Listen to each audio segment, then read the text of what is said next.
For me, there's a simple rule in politics. Never, ever be surprised by what happens in politics. The face of truth is open. The eyes of truth are bright. The lips of truth are ever closed. The head of truth is upright. The breast of truth stands forward. The gaze of truth is straight. Truth has neither fear nor doubt. Truth has patience to wait. The words of truth are touching. The voice of truth is deep. The law of truth is simple. All you sow, you reap.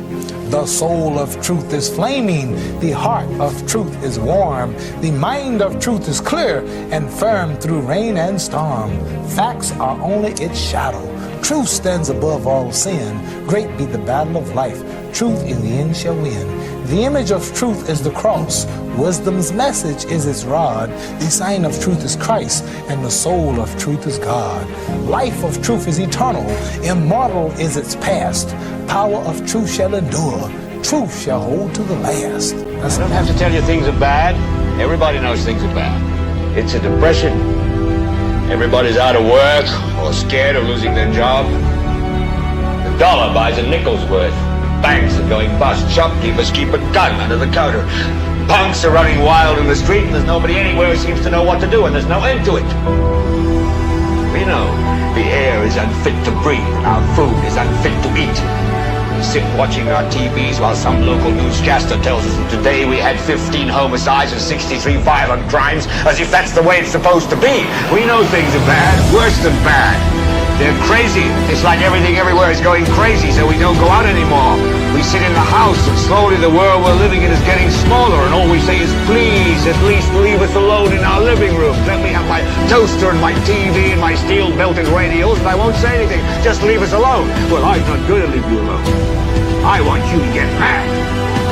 I don't want you to protest. I don't want you to riot. I don't want you to write to your congressman because I wouldn't know what to tell you to write. I don't know what to do about the depression and the inflation and the Russians and the crime in the street. All I know is that first, you've got to get mad. You've got to say, I'm a human being. God damn it. My life has value.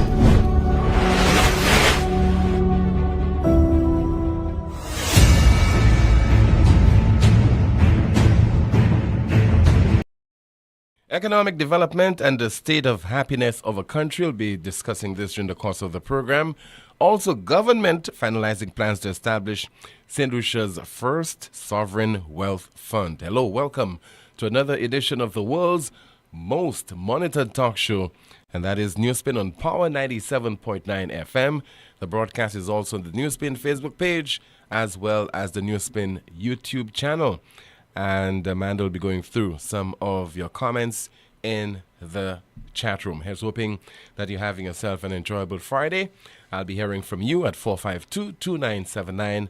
WhatsApp calls and messages 716-2026, and that is 716-2026. So yesterday we were focusing on the achievements of the island's two Nobel laureates, what it might have taken for them to have attained such great heights, and definitely they are the individuals whose achievements is worthy of emulation, not only in St. Lucia, other small island developing states, but indeed the rest of the world. We ought to be very proud of Sir Derek Walcott and Sir Arthur Lewis.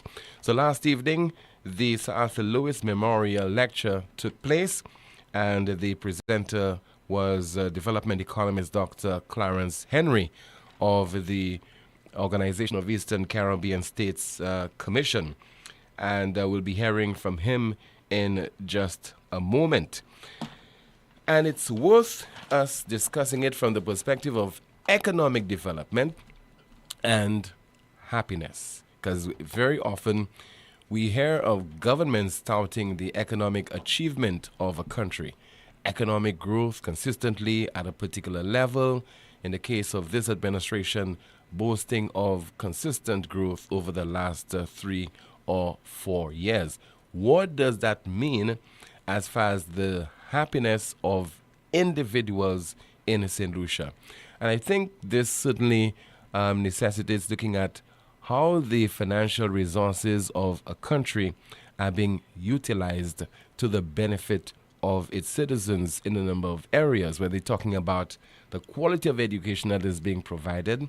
You're talking about healthcare, social services, and the level of crime in a country. You'll be hearing from Dr. Clarence Henry in just a moment. And also there's all this talk about a sovereign wealth fund. Government finalizing plans to establish St. Lucia's first sovereign wealth fund. But first, we focus on that memorial lecture delivered by Dr. Clarence Henry, and whether, as much as we continue to record economic gains in St. Lucia, whether that is reflected in the quality of life of the people of this country. And very often reference is being made to the Human Development Index. There are a number of small island territories that are ranked higher than St. Lucia. That would include St. Kitts and Nevis. So it's one thing to talk about economic growth. It's certainly something different when it comes to ensuring that that economic growth that you are recording in a country, whether it is translated into the well-being of people, whether it's manifesting itself in that area. Being able to get quality health care in terms of getting a quality education. And we just heard from the Prime Minister, we played the clip yesterday of the island's Prime Minister boasting that most St. Lucians can afford quality health care. Of course, that is very debatable, but you on the ground, I'm sure that you have the answer from your own perspective. So let us hear now from Dr. Clarence Henry, a development economist, and he delivered the Sir Arthur Lewis Memorial Lecture last evening, and he focuses on economic growth and happiness. This evening's lecture is entitled Economic Prosperity in the New Age.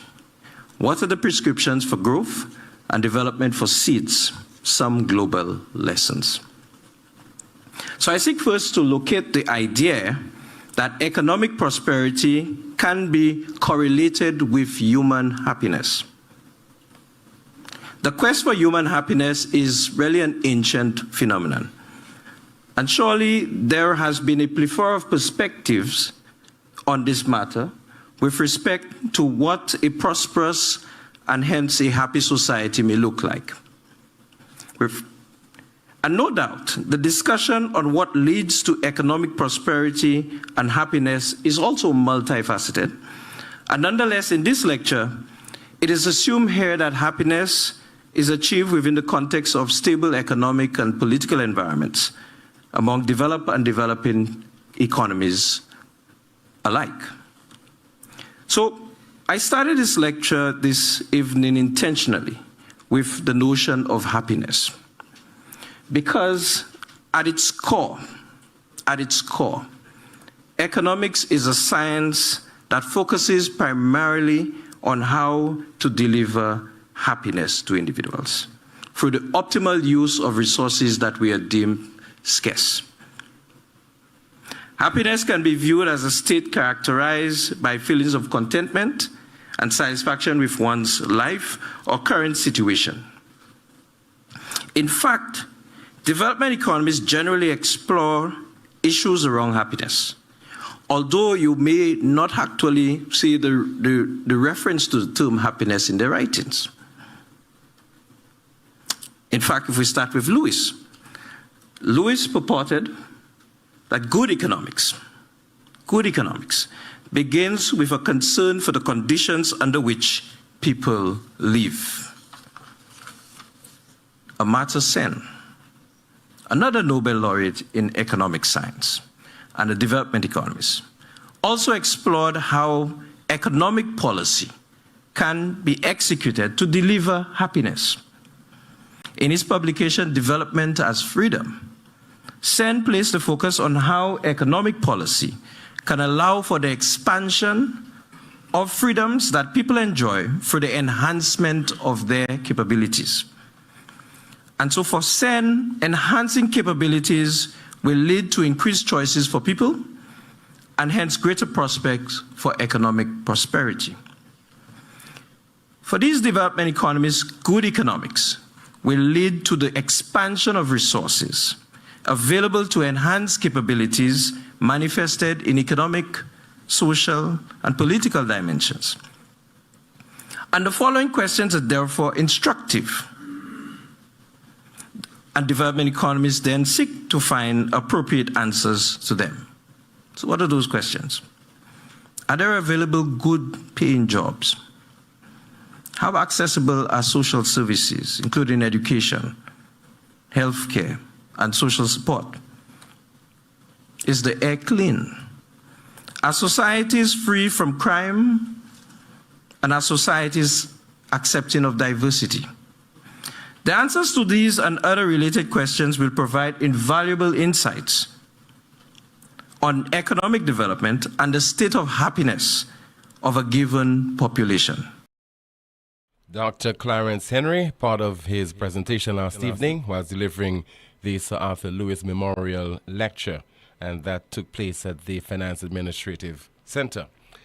Good paying jobs could lead to your economic well-being as well as happiness. Determine whether you are happy or not.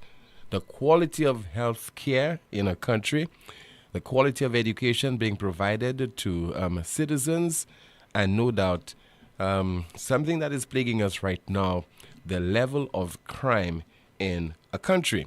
Which takes me to the hospitality sector. And we continue to talk about increased visitor arrivals. And we have the numbers being touted by government ministers and government officials, record arrivals over in October, and you have projections and you have more hotel rooms and so on. Does that translate with regard to the well-being and the welfare of hospitality workers in St. Lucia? When you tell me that you're able to accrue benefits, financial benefits to the tune of millions of dollars, maybe close to $1 billion or $1.5 billion, etc., in terms of earnings emanating out of the tourism sector, the share of this, how much of it is going towards the well-being and the welfare of hospitality workers who no doubt are making a significant sacrifice? In many instances, they do not see their families, their children, etc., over several days or maybe weeks because of how they're working, they're on rotation. And in some instances, the kids basically have to raise themselves, get themselves ready for school and go out there for lessons, etc., without having a parent, a mother, or a father by their side to provide them with that kind of nurturing and the guidance that is required. So the hospitality workers in our country, they're making a significant sacrifice, and whether that is reflected in the kind of remuneration that they are getting. In some instances, they cannot even join a trade union of their choice, although we have the Trade Union Recognition Act, which gives them the right. If there's sufficient number of people who agree to be part of a trade union according to the regulations, they can do so. But we know that very, very often stumbling blocks are put in their way, and the efforts are stymied, and you have a number of inhibiting factors that will prevent them from joining a trade union. So when you talk about economic growth, whether that redounds to the benefit of ordinary people in our society, and also whether that would lead to their happiness. That is an area that Dr. Clarence Henry addressed during the course of his lecture last evening. We focus on another matter, this time involving our police and the Police Welfare Association. They have scheduled an emergency meeting, and that meeting is scheduled for Monday of next week, the 27th, and they are discussing a range of issues, including ongoing negotiations with government for better benefits, increased salaries, and so on, among a number of other issues.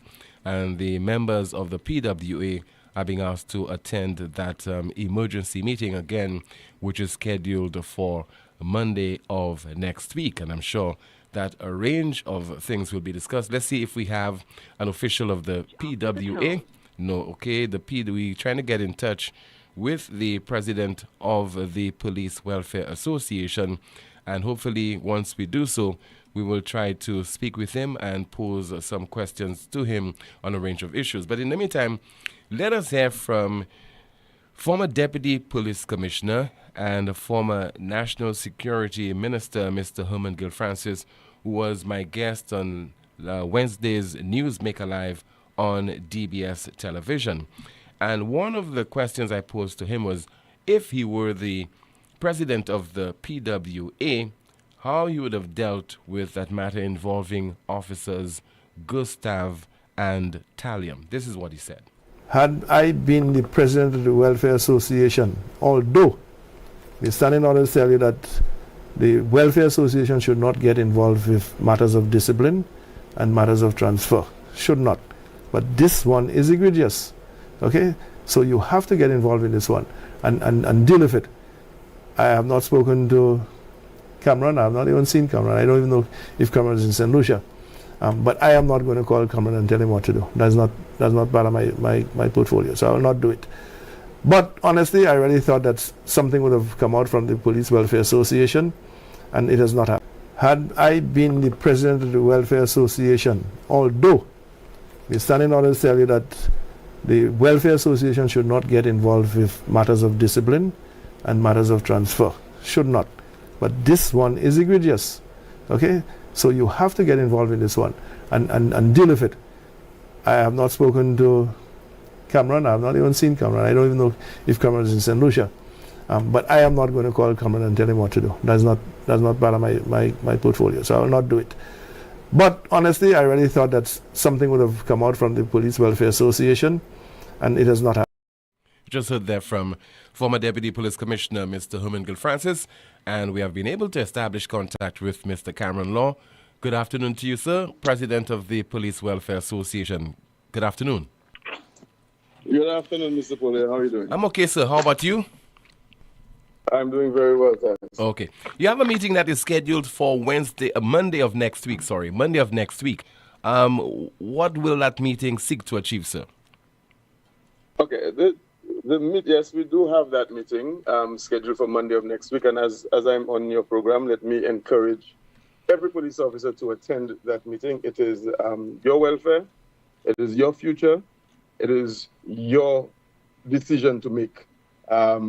I can only bring forward the mandate of the members. It's not my mandate to bring forward, but that of the members. So I encourage everybody to be present, or as many as possible to be present. And I also encourage the heads of departments and heads of stations to allow persons leave to attend that meeting. It's not going to be a very long meeting, but to attend the meeting so that they could, at least speak out, let their voices be heard, and give the Welfare Association a mandate to carry forward to the government negotiating team when we next convene a meeting. But the meeting that is basically, Tim, to bring to the members what happened at our last meeting, which was yesterday with the government negotiating team. Of course, the government, we had not concluded our fringe benefits aspect of the negotiations, of course, and the government had made a proposal of 13% over 6 years. We have always indicated that we're negotiating triennium by triennium, and we're not negotiating two trienniums simultaneously. So that is the position right now. At our meeting yesterday, it was a very, very, very disappointing meeting, and I must tell you, I have a responsibility to the members and to let the members know whether or not the employer is operating in their interest, and that is what I am going to do on Monday. Articulate what happened at that meeting, and let them know where we're at and whether the employer is operating in their best interest. Why were you disappointed with regard to the outcome of yesterday's meeting? Because, Timothy, you go to a negotiation meeting, and when we commenced negotiations earlier this year, as I would have said before to the members, there was absolutely no agreement between the Welfare Association and the government negotiating team that we were negotiating for 2 trienniums. It was always understood that we were negotiating for 1 triennium. At some point in time, the government negotiating team did ask the Welfare Association to consider negotiating a double triennium, but they had not received a mandate from Cabinet to negotiate a 2nd triennium. So, of course, we continued negotiating for the triennium 2022 to 2025 until the meeting before the last, when 2 meetings before the last, when we proposed on salaries and the government negotiating team then indicated that we were proposing, the proposals were for 2 trienniums. We then indicated that no, we're not proposing for 2 trienniums. We have not negotiated 2 trienniums. And so we're expecting to negotiate a 2nd triennium or the next triennium, 2025 to 2028. At our last meeting, it is only after that meeting, on the 18th of December, we received an email from the government negotiating team indicating that they had received a cabinet conclusion giving them the authority to negotiate 2 trienniums. Of course, that came after after we had concluded basically fringe benefits for 2020 to 2025. It was our position, and it remains our position, that we did not negotiate a double triennium, and so we're entitled to negotiate 2025 to 2028 for fringe benefits.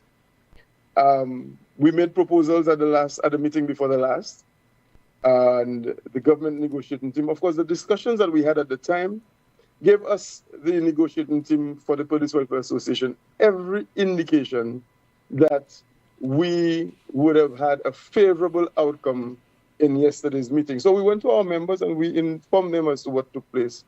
And we went in yesterday. Of course, what we were made to understand yesterday is that the government has, or the employer has not given the negotiating team any mandate to negotiate any further fringe benefits. And the position of the employer is 13% over a 6-year period. And that is where it is. We had absolutely no choice at that time to thank the government negotiating team for allowing us to be there, and walked out because there was absolutely nothing we could have done or said, given that the employer indicated that they had absolutely no intention to negotiate further than we had been, which is only for 2022 to 2025. So on Monday, we expect the members to come, speak their minds, and give the Welfare Association a mandate moving forward. Whatever the mandate is, that is what the Welfare Association is going to carry forward to the government negotiating team, and to see where we're at with negotiations. One thing I must say to our members, and we hear a lot about the back pay, and a lot of people talk about the back pay, and a lot of police officers speak of the back pay. And as I would have said at our last meeting, a back pay is not a favor granted to you by the employer. A back pay is owed to you. A back pay is monies that is to be paid retroactively for a period owed to you by the employer. So irrespective of whether we receive it today, next week, next month, months after, it is owed to you. It cannot be taken away. So the back pay that everybody speaks of, what we have to consider moving forward is, after we have received that back pay, and as I would have said to them, I'm sure, if not all, most police officers have budgeted that back pay for one thing or the other, whether it's home insurance, vehicle insurance, whatever, or debt that is owed, but that back pay is budgeted for the most part. The question is, after you have spent that back pay, can the salary that you're receiving take you forward and make any meaningful difference in your livelihood? That is what the police officers have to understand and have to ask themselves.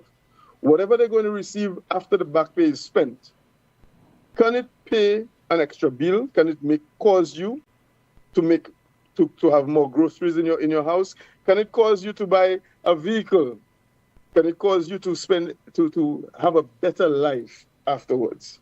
So we're asking police officers to come together, come to the meeting, speak your mind, and whatever you decide at that meeting, it's going to be carried forward to the government negotiating team. It's not a Cameron's thing or the negotiating team's thing. It's that of the Police Welfare Association members. Whatever they decide, it is what we are going to carry forward.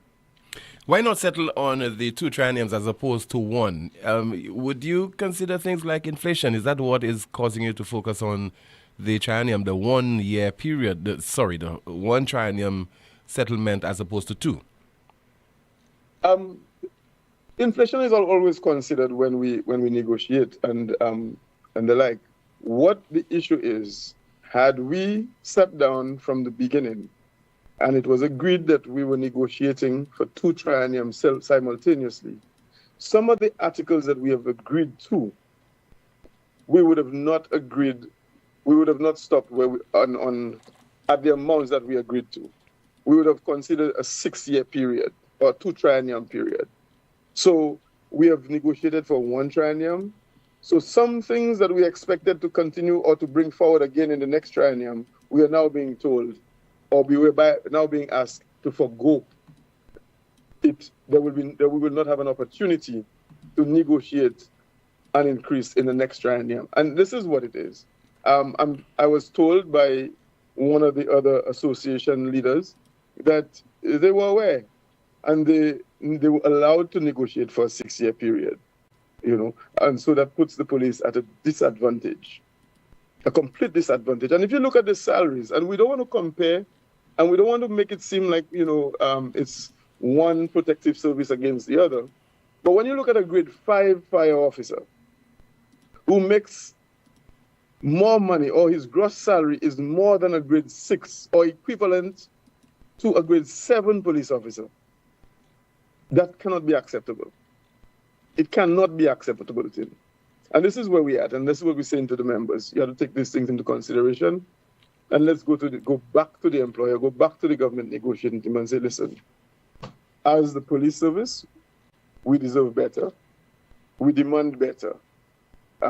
If that is not what the members want, if they believe it is okay at just the 13% over 2 trienniums, then we're going to graciously go to the government negotiating team and say to them, our members have mandated that we accept what you're offering and accept it. What do you think will influence the decision of the membership of the PWA? And we certainly cannot ignore that particular reality as to whether political police officers are divided along political lines, and maybe that would influence their decision tomorrow, on Monday of next week. Police officers are divided not just along political lines, Tim. If you look at, in recent times, from the commissioner of police way down to the corporal of police, more police officers now are being placed on an acting position. So a lot of police officers are asked to act, and very few confirmations are happening. So a lot of police officers are trying their best to toe the line so as to safeguard a confirmation when the time comes, for fear that if they speak out against, the employer or the commissioner, the acting position will be revoked and they will not get an opportunity to be confirmed. So it's not just political lines. It is, promotions, even where transfers are concerned, police officers who don't want to be transferred to a station that is far from where they live will try to toe the line. So I'm saying to police officers, when you join the service, nothing is guaranteed to you, but you need to stand together. The only thing that is guaranteed is that when you bind together, we can achieve anything that we desire. So sometimes we have to forget, the acting position and the promotion and the politics of everything else and come together. And if we come together, we could cause anything to happen, whether it be from the employer's standpoint or the commissioner's standpoint, we could achieve anything. Yeah. That is for the police officers to decide, as I put it. I've been there for quite some time, Timothy, and I've seen a lot. And frankly, you know, I've had to carry, sometimes I've had to carry almost the entire membership on my back. It's a little burdensome. And now the membership has to make a decision for themselves as to how they move forward. Finally, sir, the elephant in the room. What is the position of the PWA on that matter involving officers Gustav and Talium? Timothy, I've heard a lot in the media about the situation. I've heard many persons call for the association to make a statement. One thing I could tell you, the association is not going to make a statement just because persons ask to make a statement. There's a way to do things, and you know, if it's not done in a manner in which it's supposed to be done, the association will be very, very careful as to how they proceed with it. I could tell you, in everything that I've heard from last week, we only on Monday received formal communication from, of course, Mr. Talium as to what the situation was with him. That we are taking into consideration and we are looking at it and to decide how best we deal with it. But one thing I could say, and I will say on this, Timothy, I have to place the blame squarely on the Commissioner of Police, the Prime Minister, and the leader of the opposition. This triangle has to be blamed for that. I will tell you, I called the Commissioner of Police before all this started and all the letters were issued. I called the Commissioner of Police and I asked the Commissioner to intervene in the matter because I was following it and it was not looking nice. It was not professional. It just wasn't looking nice for police officers on social media. So I asked him to intervene. At that point, he told me that he had already taken steps to address the matter, and I left it at that until I was informed of the letters of transfer and promotions. Timothy, what I could say is, I, Cameron Law, have been a victim of unprovoked attacks. And I'm not going to speak for Mr. Talium or for Mr. Gustav or anybody else, but I'm going to make a general statement or speak of my experience. Minister Richard Frederick would have attacked me unprovoked in the most vile way. I continue to suffer today as a result of his attacks. I met with the Prime Minister in the presence of his Attorney General and my executive. At that point, the Prime Minister would have lamented the fact that police officers are on social media and the tone and some of the things that they say about the Prime Minister and other ministers. From the Welfare Association standpoint, we lamented to the Prime Minister the fact that his minister is on a program and at the time attacking police officers, me, other surrogates of the St. Lucia Labour Party were attacking me unprovoked only because I had made representation for my members. And I said then to the Prime Minister that you need to get a handle on this thing or it is going to get out of control. The Prime Minister then promised in the presence of his Attorney General and my executive that he would give certain directives so that this does not continue. It continued, Timothy. The leader of the opposition, I blame him also, because he would have had to observe, or it would have had to be brought to his attention, the conduct or what was happening with his personal security detail. He should have intervened at that point. The Commissioner of Police, I'm sure it would have been brought to his attention. He should have intervened before it got to that point. So I'm saying all this to say, these three people have a responsibility to ensure that their surrogates, their subordinates, and members of their colleagues conduct themselves in the media or in public so as to not bring disrepute to whether it is the government, the police, or the opposition party, especially where police officers are concerned. So with all of this, if the police officers in question, Timothy, have contravened any of the rules that guide the conduct of police, the commissioner, as I've said before, have every reason to institute disciplinary proceedings against them. But there must be due process. If a man kills somebody else, he's not just taken and thrown into prison. He's charged, and there is a tribunal. The same goes for the police officer. If the commissioner believes that a police officer has contravened any act of discipline, there must be due process, and the commissioner must allow for due process before you institute any form of punishment.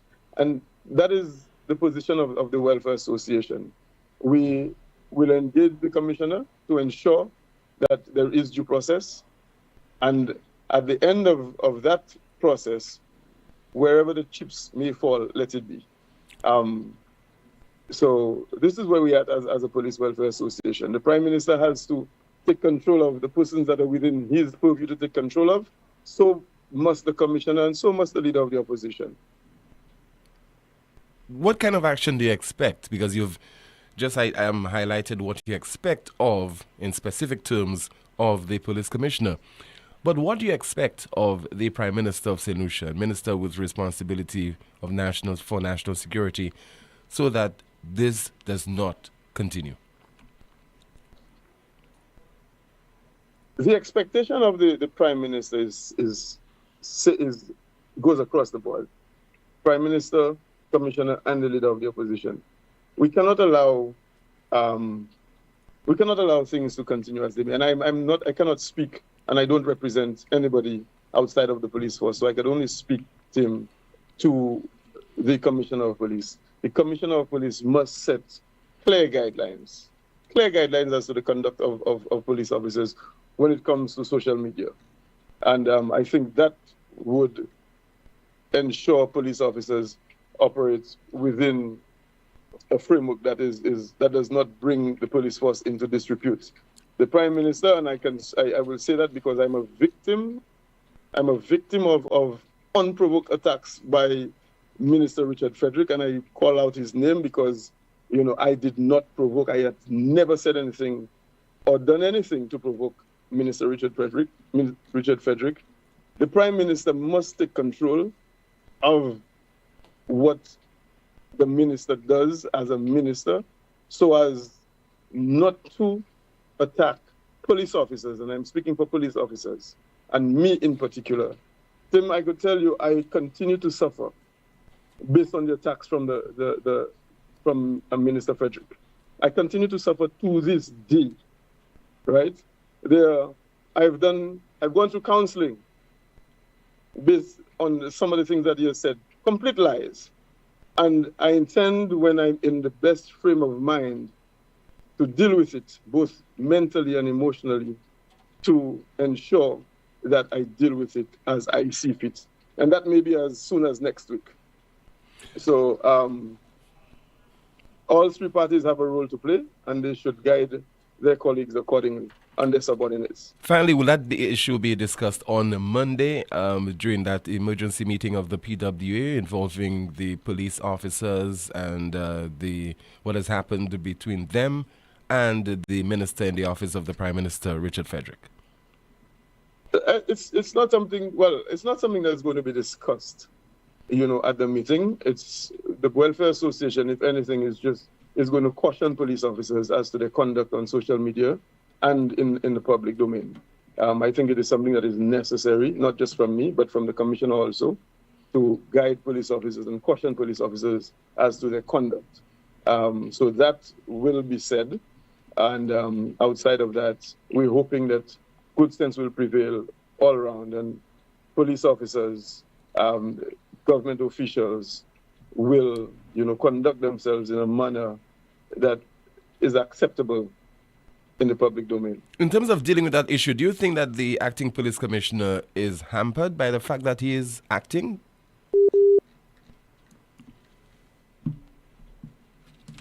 Hello? Pardon? Yes. Yes, I was asking you finally whether you believe the acting police commissioner is hampered by the fact that he is acting and therefore he does not feel that he has the authority to deal with issues of that nature involving his officers and a government minister. Timothy, the Constitution is clear, and irrespective of whether you're acting or whether you are appointed as Commissioner of Police, the Constitution gives you certain authorities. And if you are unable to fulfill your mandate as commissioner outside of the of anybody interfering with it, then you should not be commissioner. So the commissioner, whichever commissioner, whoever is in the seat of the commissioner, the perception has to be that they are the one in the driver's seat and nobody else. All right, thank you so much for speaking with us, Mr. Cameron Law, President of the Police Welfare Association. And that was Mr. Cameron Law, President of the PWA. They're scheduled to convene a meeting on Monday of next week. In the chat room, somebody says, nonsense. All Richard Frederick did was to ask the commissioner to investigate the fact that known members of the police were insulting the Prime Minister and the ministers of the government openly on social media. Where was the welfare police head when the police is acting out wrongfully? Let's play that clip again of the housing minister in the office of the Prime Minister, because people have been saying that all he asked was for the police to investigate that particular situation. So let us listen to the housing minister in his own words. Mr. Commissioner, Mr. Vungard, I am publicly asking you to intervene. You cannot have a police officer attached to special branch, access to sensitive information, always around the Prime Minister, always armed, and referring to the Prime Minister as he's a waste of space. Something has to be done with immediacy, like tonight. Tonight, something has to be done. Something has. Mr. Commissioner, we cannot permit that to continue. We cannot continue along those lines. Because guess what? Too late might be our cry. So the housing minister did not ask the police commissioner to intervene, but not to investigate, but to intervene. There's a big difference. This is the most monitored talk show in the world, and it is called NewsSpin. Attention contractors and builders, M&C Home Depot and Sunbuilt have limited time offers just for you. Lumber, 10% off all sizes. Cement slings, just $23 per bag, saving you 45 cents per bag or $18 per sling. KP 6-panel doors, only $169 each, save $23.44 per door. Limited time only, don't miss out. Head to M&C Depot and Sunbuilt today. Still to come, your calls at 452-2979, WhatsApp calls and messages 716-2026, and Amanda will be going through some of your comments in the chat room. Get ready for the glitz and glamour of the Miss St. Lucia USA Independence Pageant. Join the Fabulous Five: Danielle Allen, Miss Castry South; Cheyenne Smith, Miss Mikud South; Tyler St. Rose, Miss Babodo; Ari Asa Liwa, Miss Castry Central; and Mikhail Williams, Miss Mikud North. Who will be crowned Miss St. Lucia USA Independence Pageant 2025 on Saturday, February 1st from 6 p.m. at the Medgar Evers College Founders Auditorium, 1650 Bedford Avenue, Brooklyn. Tickets $80 US, VIP $120 US, or call 631-275-0508. This event is sponsored by Power 97.9 FM, Four Roots Entertainment, and the Consulate General of St. Lucia, New York. A magical evening awaits. Miss St. Lucia USA Independence Pageant 2025. It all started with a penny. For over 85 years, we have invested in our farmers, fishermen, people, and our country. When we were called to serve, we were here. We understand what is valuable to our people and our country. That is why we support all industries, including tourism. We are the bridge towards a brighter future and economic growth. When our people, government, and businesses called upon us, we were here. 85 years later, First National Bank St. Lucia Limited is here for you. Lazarus's Funeral Home is here for you. Lazarus's Private Cemetery offers a peaceful resting place for your loved ones. With tranquil settings, visitation, and reflection, we believe in the compassionate care of all our departed loved ones. Lazarus's Private Cemetery, let us help you create a final resting place. Make it special. Make it Lazarus's Funeral Home, your friend in a time of need. Payment plans are available for tombs. Call us in Vidbuta at 452-7491 or in New Dock Road, VA4, 454-6555. Lucilex Customer Service Office in Castries is now opened for business, but we've moved. We're now located on Daisy Avenue in Sanssouci on the ground floor of the new Carilac building. We're open weekdays from 8 a.m. to 4 p.m. Check out our online options first. But if you do need to come in to see us, we'll be pleased to serve you with new connections, bill queries, payments, and other service requests. Lucilex Sanssouci office, ground floor of the Carilac building. New location, same great service. You know that feeling when you have an uncontrollable desire for fried chicken? That's the KFC. A substance that stimulates your senses to identify the aroma of a secret recipe or an extra crispy crunch from any distance. It's invisible to the naked eye, but you can feel it traveling throughout your body, taking control. All so you can enjoy a juicy bite of KFC. Ignite your senses with KFC.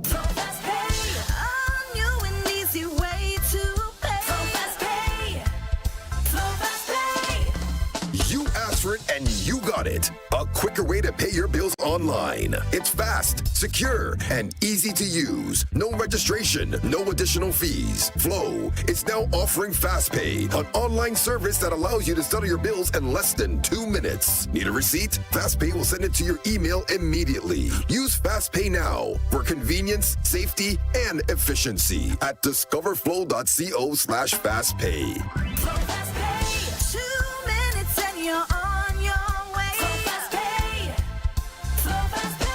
Flow is keeping you connected. Ouais, messieurs, pas jodi moi la ka espérer plein bon glow. Si t'en la pani pressure. Moi ni tongue, moi ni glow, me money pressure. Ou savez ça moi besoin? A pomme. Ça c'est bêtise. Moi ka aller ko Europa. You need toute pomme pour toute condition. Qui pour kay, qui pour business. You need pli mer pour pomme cette ici. You ka ranger pomme aussi qui besoin service. Brand pump yo c'est Léo. Pump ça c'est Major. Ils bon tout bonnement. Tant si ten mois actuellement. Glo ka fante. Europa ni pump glo Léo en de couleur neuf, orange et gris. Visitez Europa ambassade Gozile. Les mots au téléphone 452 0763.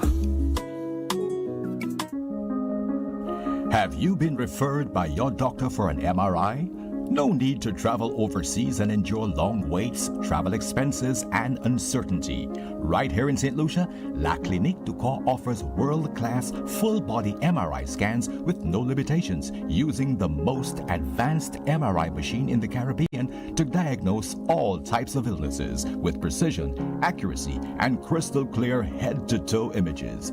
Get your results within 24 hours, or you can choose our Express Results option to get it sooner. Your health is your wealth. Top quality 3D and 4D ultrasound services are also available. Don't settle for less when the best is right here at La Clinique du Corps in Cocoville, Rodney Bay, and Castries. For better healthcare, call us at 451-6559 to schedule your appointment today. Need more days of savings? MNC Home Depot and Sunbelt Super Saturday of Savings has just been extended to Sunday. Take advantage of amazing deals. This weekend, MNC Home Depot and Sunbelt are offering you amazing discounts on selected items. MNC Home Depot and Sunbelt Super Saturday of Savings has been extended to Sunday. Don't miss out on the incredible discounts and deals. See in-store, Facebook, or www.mnchomedepot.com for more details. Terms and conditions may apply. Better value for better. This one will be the biggest ever! It's Legacy 2025, the Independence Edition, featuring two of the Caribbean's greatest icons, the soca queen herself, Alison Hines. Alison Hines! And the region's groovy master, the man with the most groovy hits ever, Rupee!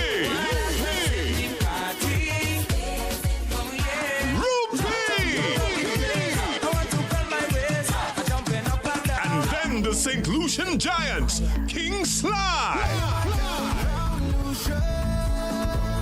Calypso Legends, Papa Vader, King Ashanti, Robbie, the grand return of Alpha. Legacy 2025 is gonna be amazing. Saturday, February 8th, 8 p.m. at the Pavilion. Limited early bird $100, regular $120. Tickets available at Steve's Barbershop and The Wave. Sponsored by KFC, Republic Bank, Massey Stores, IBS Solutions, Climax, Peter Bear, First Citizen, Blow, and the Independence Committee. Look at people!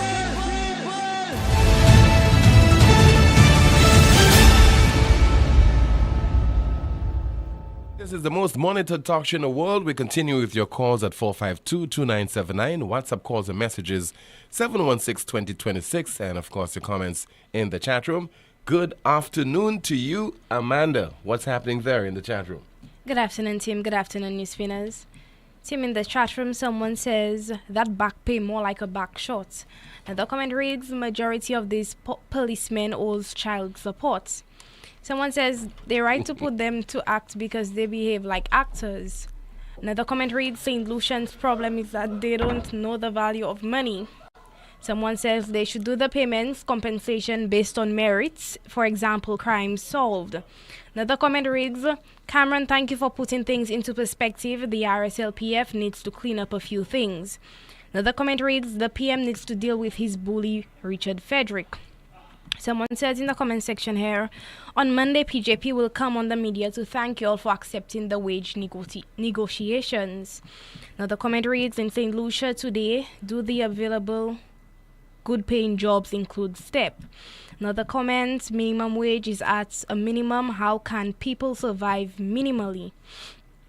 Another comment reads here, what about the Minister of Government who is on social media insulting and threatening people and bringing people private documents on social media and nothing happens to him? It's not fair at all.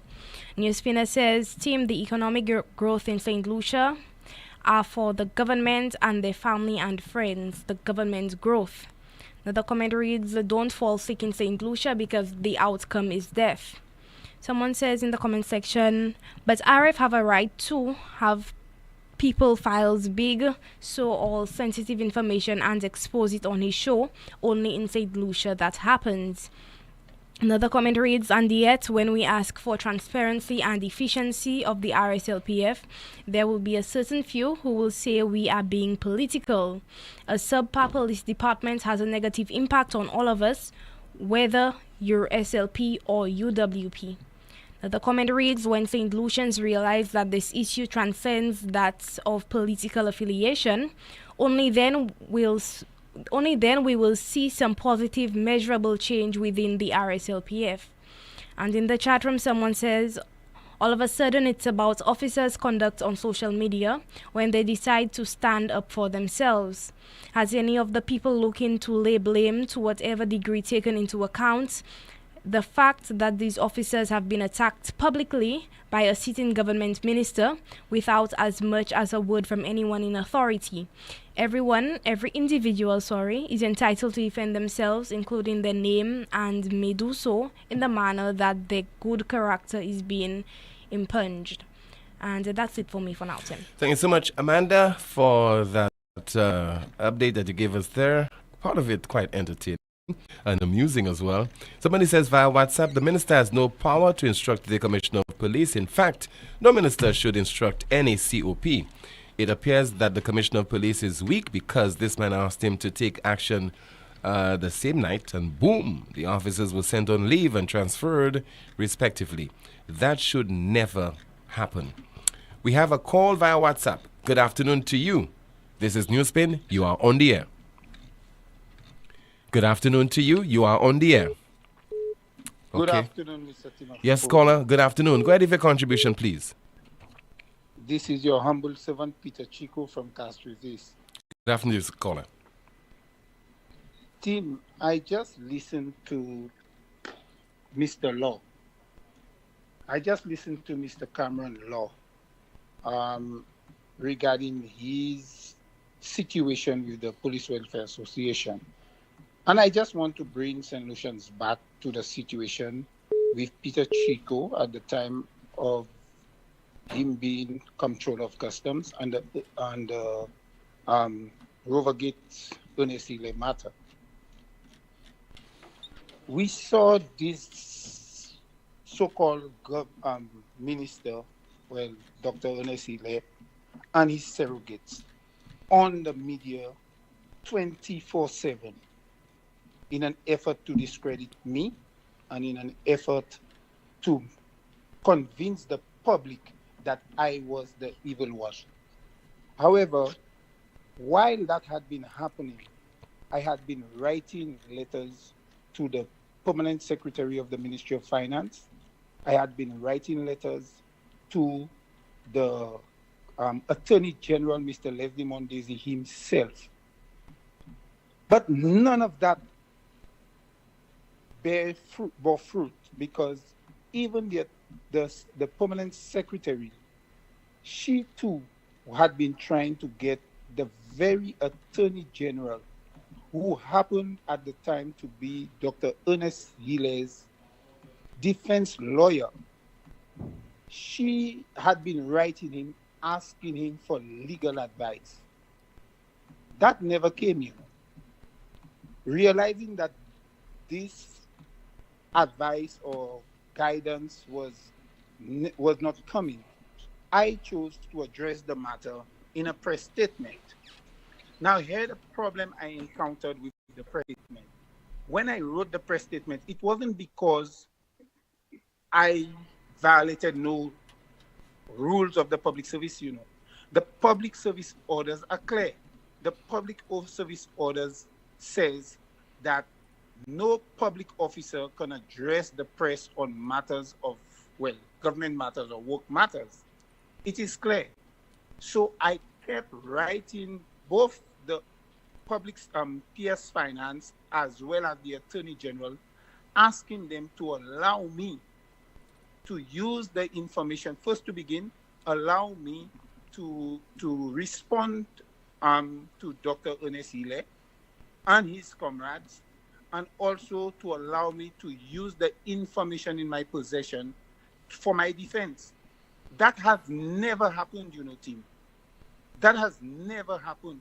The Attorney General never responded, and I'm telling you, to date, today is what, the 23rd of January, 2025. Today is the 24th. The Attorney General has never given me a written response. He have all the letters. He knows he have all the letters. Here you have a situation where Cameron Law, and I admire Cameron Law did exactly what I did. I never came to the media. I never said a word on the media. Cameron Law is the president of the Police Welfare Association. I went to the General Secretary of the Civil Service Association, Mr. Claude Paul. But I went to Mr. Claude Paul to get me out of customs. So Mr. Claude Paul was in communication with me, in discussion with me, regular, prior to me even becoming comptroller. When I became comptroller of customs, Mr. Claude Paul was the very one who at the time was serving as the secretary of the union, who called me and tried to reprimand me for the letters I wrote to Dr. Ernest Hilaire. So where does that leave us as public servants? You know, if you're not getting the required assistance you need from the authorities, what do you expect persons to do? Now, if you just oppose that to what is happening in society, when those individuals on the streets are not getting justice, you see what the outcome is. We have had a crime situation that's literally pouring over the edges. The cup is filled and is running over because people are seeking personal and private justice, strict justice. But we are in the system. We're trying to get the necessary justice that we require. And it's not forthcoming by the very persons who are responsible for providing us with that level of security, that level of support. It's not forthcoming. Now, I sent you a message yesterday regarding the statement made by the Prime Minister with regards to the special prosecutor. And he's at a meeting in Denver. He's saying that, when they asked him about the Prime Minister, when the gentleman asked about the special prosecutor, he said, it's available for all of you all. But that was not the marketing strategy for the special prosecutor. My complaints to the special prosecutor, a lot of people have it that, he lost again. But that exposed the whole flashing mirrors of the government and, the Prime Minister. It is flashing mirrors. Because the special prosecutor did indicate to me personally in a meeting that the accusations I am making happened prior to the passing of the legislation. And as a result, he cannot implement or enforce the law retroactively. So if the St. Lucia Labour Party, in particular the Prime Minister, was indicating that we put a special prosecutor, or like Guy Joseph and Alan Chaste, and he went on a tangent to make the St. Lucian public believe that they come in with this special prosecutor to take Alan Chaste and Guy Joseph. If in my case, the accusations, or rather the complaints made about them, he and his comrades, if the complaints were made after the passing of the legislation, how in heaven's name would Guy Joseph and Alan Chaste be prosecuted under that act? It is impossible, St. Lucia. It is impossible for that to happen. So you see, we continue to have this Prime Minister and the St. Lucia Labour Party, just trying to basically wiggle their way through the laws.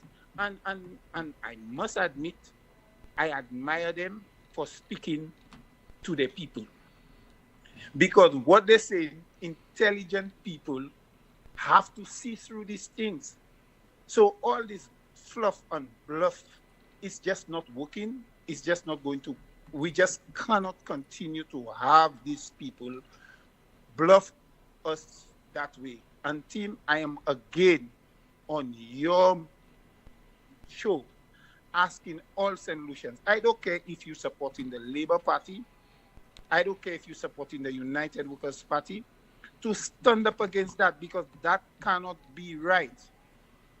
That just cannot be right. And we need to take a stand and stop these guys, because what they are doing is not right, and they're trying to get people to support them for doing what is wrong.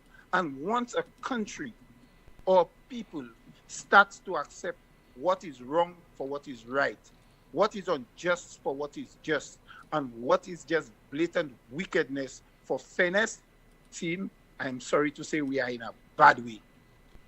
Thank you so much for calling, sir.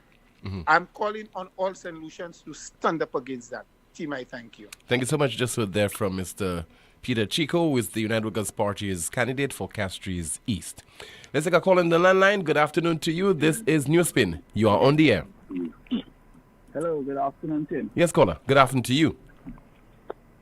Tim, I mean, my contribution was not based on the last caller, but having heard the contribution of the last caller, Tim, I must say, Tim, that we in St. Lucia, we are in serious trouble with the current system of governance that we have, where 17 men and women appears to be kings and queens in St. Lucia. This system must be dismantled and unraveled, because it is a colonial system that we have there. The system of governance we have was designed by the colonialists back in the day and was handed down to us. And it is up to us now to amend the current rules that we have, because it cannot be 17 men and women, once they have been appointed as ministers of government, that they are immune from prosecution, from persecution, from being spoken about. I can't understand for the life of me, if somebody on their Facebook page decides to call the Prime Minister an idiot, why any minister can go on national TV and tell the commissioner that that police officer needs reprimanding or whatever. As far as I'm concerned, this is free speech. To me, anybody can call anybody an idiot. But then again, I am not any scholar or whatever it is for me to make a judgment on that. The people that need to make the judgment needs to make it, and not only make the judgment, but they need to come back to the public, because that is what these people are doing. These people are representing the public, and it appears to me that the public is not represented at all, which brings something what I want to talk about. Are you aware that Flow has crept in an additional almost $4 on your cell bill? As of when, caller? This month. Yeah, because I've not seen that information. I know last month my cell bill was one amount, and this month it's another amount. Okay. Which is a question I need to ask. What is the procedure or process for Flow to increase, or Digital or any of these companies to add to the cost of their service? Do we know? Is there a process? Is it willy-nilly by the company? Is there any use? Does Excel have any use? Is it something that every time there's a problem, we have to go and pursue Excel instead of Excel being a watchdog and the Bureau of Standards? I mean, Tim, you go to buy a dozen of eggs. The eggs are all different sizes, yet it is there on the label grade A. But you have eggs as small as pigeon eggs, and then you have one as big as an ostrich egg, yet it's in the same cartoon. We need to get something right in this country, Tim, because at this present moment, Tim, there is absolutely nothing I could think of that is going right in this country. We have a prime minister, I have no idea what he is doing, but he's certainly not performing the job of a prime minister. In my vantage point, I am saying he's a prime minister of his party, because he's not ruling for the people. I'm not getting that impression. So something needs to be done about our system of government, because we need to be able to recall people that are not functioning. We need to be able to fire people. The public service is there, and they are afraid of the ministers. And the public service, as far as I know, these people are in protected jobs. The public servants are not supposed to be taking orders from the ministers. That's not their role. But yet it appears that the public servants are afraid of the ministers. So things are not going right in St. Lucia, Tim, and we definitely need to change course, because the course we are currently on is a slippery slope, well glazed and greased and everything. We have no brakes at this time. Thank you, Tim. Thank you so much for your contribution. This is the most monitored talk show in the world. Still to come some of your calls and your WhatsApp messages. And of course, Amanda will be going through some of your comments in the chat room. Attention contractors and builders. M&C Home Depot and Sunbuilt have limited time offers just for you. Lumber 10% off all sizes. Cement slings just $23 per bag, saving you 45 cents per bag or $18 per sling. KP6 panel doors only $169 each, save $23.44 per door. Limited time only. Don't miss out. Head to M&C Home Depot and Sunbuilt today.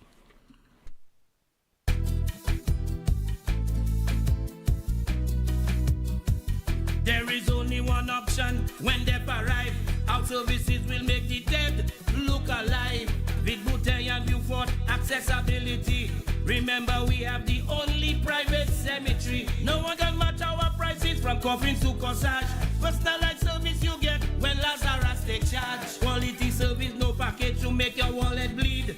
Lazarus is your true friend in your time of need.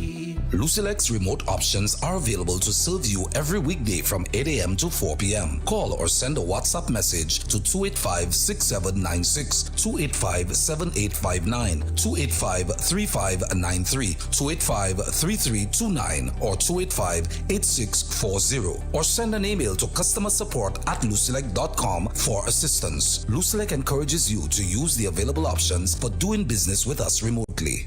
It all started with a penny. For over 85 years, we have invested in our farmers, fishermen, people, and our country. When we were called to serve, we were here. We understand what is valuable to our people and our country. That is why we support all industries, including tourism.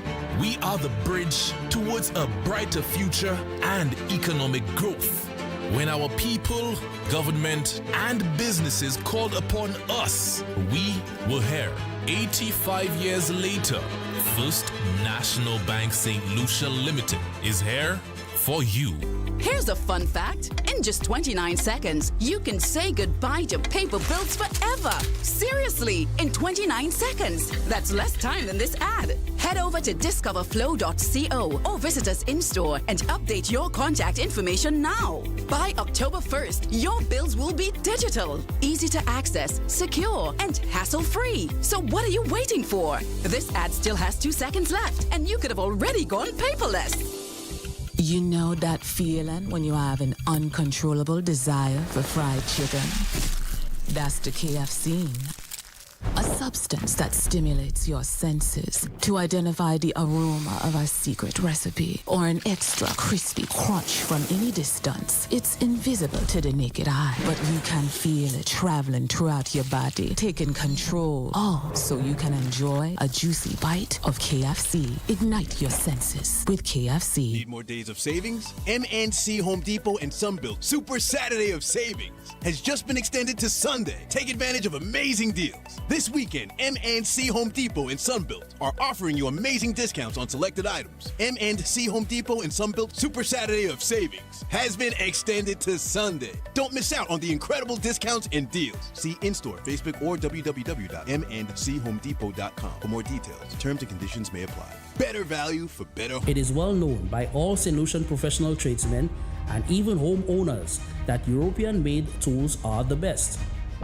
Well, guess what? Europa Hardware is having a massive promotion on the Metabo brand of power tools. From impact drills to angle grinders, jigsaws to rotary hammers, sanders and hot air guns. All at unbeatable, jaw-dropping prices. Don't let your tools let you down. Come to Europa and stay standing with a proud in-the-hand tool from Metabo. Call us at 452-0763 or visit us in Massat Grosile.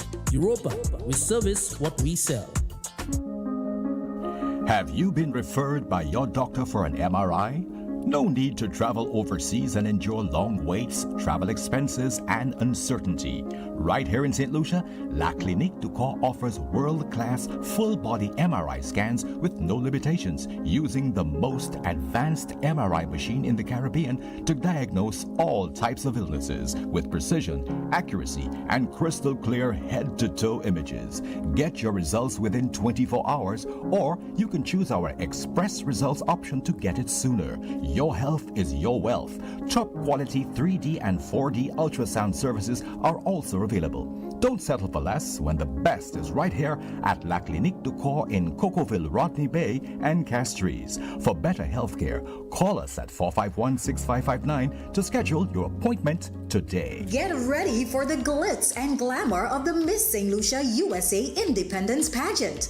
Join the Fabulous Five: Danielle Allen, Miss Castries South; Cheyenne Smith, Miss Mikud South; Tyler St. Rose, Miss Babodo; Ari Asa Liwa, Miss Castries Central; and Mikhail Williams, Miss Mikud North.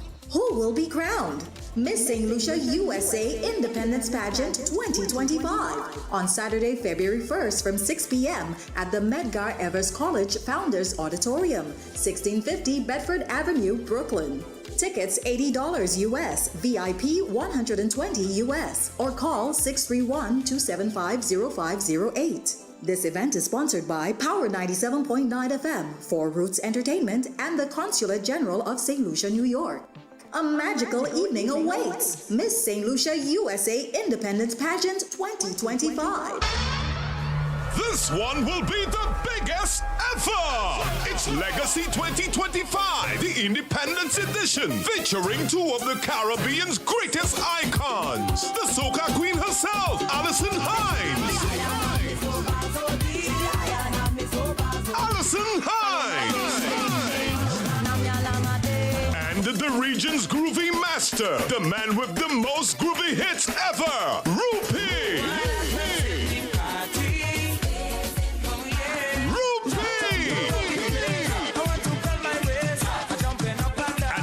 The St. Lucian Giants, King Sly.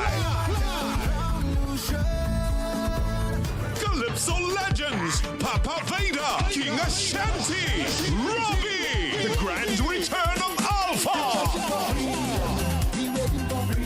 Legacy 2025 is gonna be amazing. Saturday, February 8th, 8 p.m. at the Pavilion. Limited early bird $100, regular $120. Tickets available at Steve's Barbershop and The Wave. Sponsored by KFC, Republic Bank, Massey Stores, IBS Solutions, Climax, Peter Bear, The Citizen, Blow, and the Independence Committee. Look at people!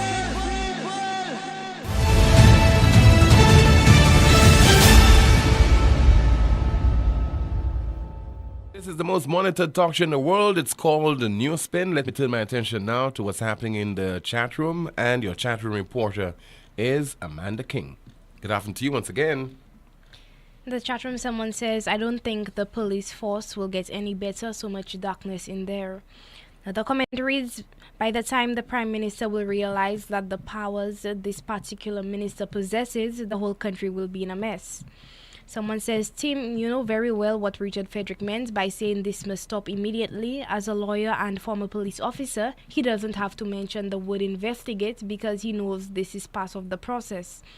Another comment, this is why we have separation of powers, but the waters of justice are muddied. Another comment reads, these people don't work for St. Lucians, they work for politicians. No wonder the country is in that state. And NewsSpin says, wow, so we can't even trust those who are paid by us to protect civil servants. Lord, put a hand. If you can't, please put a foot. Someone says, we need an outside agency with no affiliation to anyone in St. Lucia to shadow every department within government. Too many reports of upper-level management teams operating based on political affiliation. Someone replied to this saying, we don't have the money to pay for such, truly. Concerned citizens might have to form an independent group that questions the government on those issues publicly, like a panel with a weekly show addressing the workings of every government department. And a comment here says freedom of speech is only when SLP is in opposition. And that's it for now, Tim. Thank you so much, Amanda, for that update. Who knows, we might have another report from you, a final one during the course of our program. Let's turn our attention to a call on the WhatsApp line. Good afternoon to you. This is NewsSpin. You are on the air. Hi, Tim. Hi, good afternoon to you, Rick. Well, I like to think I have a clear mind, but sometimes I wonder, Tim, the three branches of government are the executive, the judiciary, and the legislative. Yeah.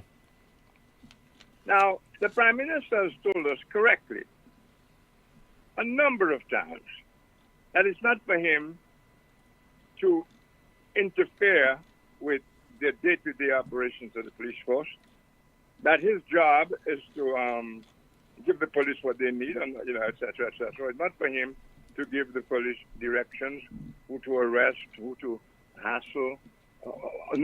That's not his job. So, whose job is it, Tim? Whose job is it? And more than that, Rick, he is the minister with responsibility for national security. I asked you a different question, please, with all respect. He liaises directly. If we accept... Even if he were not the national security minister as prime minister, he liaises directly with the police commissioner, etc. He is updated from time to time by those individuals, including the police commissioner. I'm not sure we're on the same page. I am saying that the prime minister has often correctly stated he does not interfere in the day-to-day operations of the police force. He's correct on that. And besides that, our Constitution separates the arms of government, the executive, the judiciary, and the legislative. So, if there is something wrong with the police force, what is the idea? Whose job is it? Is it a minister's job of any rank to go on television? And by the way, sub judice, which nobody applies to, I would think all the ministers must know about what sub judice means. If there is a case before the courts, you don't go on television, blast the details out to the whole world, call people criminals and all that kind of stuff, and then call on the police commissioner to act.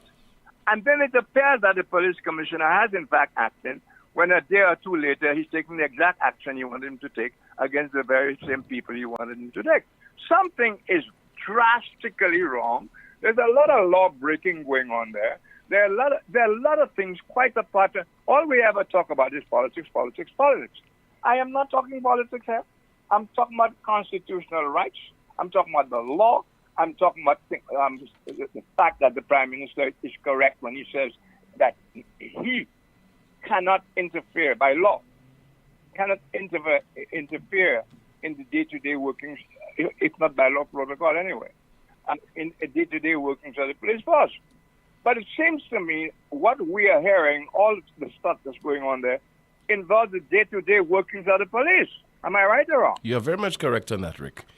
Good. Now, I'm very, very disturbed because I'm happy that this subject is not flying away because it gives you more time to think and weigh things up. It's a hell of a thing to even suggest that a prime minister's well-being, be very careful now, choice of words, may be threatened by a police officer who is assigned, what is the actual bodyguard? What does he call it? Well, the bodyguard is his assigned. Who is the bodyguard of the leader of the opposition. Mm-hmm. Now, to suggest that the leader, that policeman should be given special attention because he has a gun and he comes into proximity with the Prime Minister every now and again,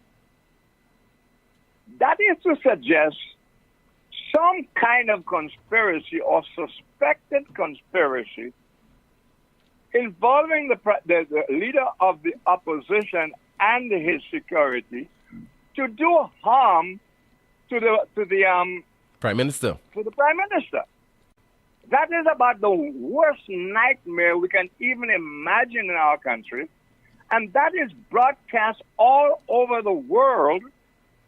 And there's not one official comment on that. Good. Now, the other one I want to say as well, a gentleman called you, and that's always the safest light belt, best excuse to sit on your ass and do nothing. The system. Tell me one country in the world that you know the system of government functions without the time and again serious intervention of the public. Tell me one. No, none come to mind right now. There's none. The so-called seat of democracy, America. We're seeing it all every day. The number of demonstrations, the number of things that happen in the name of democracy, in the name of free speech, in the name of free association, challenging the government, whatever it takes. Even in communist Cuba, it happens. I was going to England next. It happens in Cuba. It happens in Russia as well. Yes. You remember that famous picture, that famous case of the protesting student who stood in front of a tank? Yes, in China. Tiananmen Square. We have it in China as well, regardless of the consequences. Everywhere you have where people exist and governments exist, people will stand up for what they think is right and stand up against what they think is wrong, especially when they are convinced that their government, and by government I'm talking about the opposition as well as the incumbents, all we ever do is just talk a whole load of the same crap, not even painted differently. And then they take my words and try and twist them. And I don't care how. Somebody said to me yesterday via WhatsApp that I have to be careful how the jackasses, as the word they use, in our society, take my words and misinterpret them. Do you think that's I'm asking you, Tim, do you think that is my problem? Based on your history, no? Do you think I'm supposed to be concerned about jackasses and their brains and whatever when I talk to you? Well, Rick, based on your history and the fact that you've been very consistent, I don't think that is your motive. I don't think you care about that. But even more than that, Tim, I am not going to assume that the people listening to me are jackasses. They may act in a jackass fashion because they don't realize if they're being partisan, that they're hurting themselves and their families. And there are a lot of people here also, Tim, who are Labour Party supporters and have very close friends and relatives who are UWP and vice versa. So where is the logic in deliberately endorsing what you realize is wrong, but you will back it up because it's your party at the expense of friends, relatives, and whatever who also know it's wrong and who may be supporters of another party? I mean, you see what I keep telling you when I say we're working up against ourselves all the time. We're on this plantation. We are the worst enemies of this country, not the guys we put in office. I don't think anybody trusts any politician in St. Lucia. A hell of a statement. I don't think anybody in St. Lucia gives a safeguard. They will say they do, but they know damn well politicians are not the people you place your greatest trust in. Politicians almost have to lie to persuade people there's milk and honey coming up, Am I right or wrong? And politicians are mercurial. I mean, you don't know where they stand on certain issues, and you cannot predict their next course of action. You don't know whether... Politicians spin a story the way it is most acceptable. Yeah. And You don't have to be a genius to know that. So your sense of right and wrong has to come into play, and your concern for your relatives and your children and so on has to be at least a consideration. I mean, we have all these arguments and the calls to you, and it's always the shadows.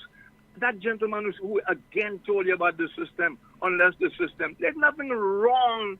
There's nothing wrong with the system, Tim. It's the people who are policing the system and allowing others to abuse the system. That is the issue. It's not even those who are operating the system who have number one responsibility. We, as the people of the country, regardless of what party we support, we have the number one responsibility to see to it that those we have in office obey the law, that they are the first supporters of the law. Our number one lawbreakers cannot be seen as our number one lawbreakers. And it's almost a waste of time listening to some of the calls, because nobody is suggesting. By the way, yesterday I made a very strong statement, and there are those who want to twist that into whatever suits them. But at the root of what I was saying is, if you want to fight the government, if you want to fight Richard Frederick in particular, stop being a pussy. That's what I'm saying. Fight him. Stop bugging people with all kind of complaints, the same complaints over and over and over and over. Because while you're complaining and whatnot, Richard Frederick is working to protect his constituency. That is the message I got across yesterday. So if there are any who misunderstand, I hope I have made it even clearer. You will not unseat Richard Frederick. You will not cause Richard Frederick to change what you say is so horrible, etc., by being a pussy. That's straightforward language now. Thank you very much, Tim. Thank you so much for your contribution, Rick. Let's see if we have some more comments in the chat room as we're getting all set to conclude our broadcast this afternoon. Tim, someone says, be careful with St. Lucia. Everyone wants to tell the police how to operate. Arrest who they want for them to be happy. Not even a communist country operates this way. The people don't want no opposition, just a party or government that want everyone to fit in. Say nothing against them. They are perfect, the way, the truth, the life. Some not even married but want to lead with power. If you don't think you can run a positive family, you cannot run a country. Another comment, someone says, NewsSpin making flubbles think they have traction and then bam, they lose. Get out of the bubble, folks. Someone replied to this saying, Castries was such a beautiful city and then bam, it's just nasty now, clean it up. Another comment, someone says, it started with the SLP. They painted him black. SLP called him a criminal. They said that he was not fit to be a government minister. And now he is seen as brainwashed away by the same SLP, wicked, evil, vindictive people. The comment reads, only the flubbos who have problems with the state of St. Lucia, which is experiencing the lowest unemployment rates in decades, the most cruise ships in our ports. The same roads they are complaining about are being tackled more and more. This country is on the best path of development ever in every area. Richard Frederick is transforming Central Castries. Honorable Emma Hippolyte is building a new Soufrière, and even opposition constituencies are part of the transformation of St. Lucia, unlike when the UWP was in office, when the opposition constituencies were starved. And in the chat room, someone says, Rick, I disagree. Politicians do not have to lie, but they choose to. Thank you so so much. It for me, Tim. And you also made somebody says, from backshot to pussy, it's Freaky Friday at NewsSpin, LOL. And some information to share with you that just got information that the Board of Directors of the Millennium Heights Medical Complex, this board has been formed, and the composition of the board will be revealed sometime next week. So once again, a new Board of Directors of the Millennium Heights Medical Complex has been established, and the board members have been appointed and will be announced next week. Right, we have our NewsSpin News of the Day. The NewsSpin News of the Day reads, Singapore warns of Third World War over U.S. and China relations. Singapore warns of Third World War over U.S. and China relations. This has been another edition of the world's most monitored talk show, and that's NewsSpin. Thank you so much for watching and listening. Here's hoping that you have yourself a safe and enjoyable weekend, and join us on Monday, same time at 12:30. My name is Timothy Poleon. Goodbye.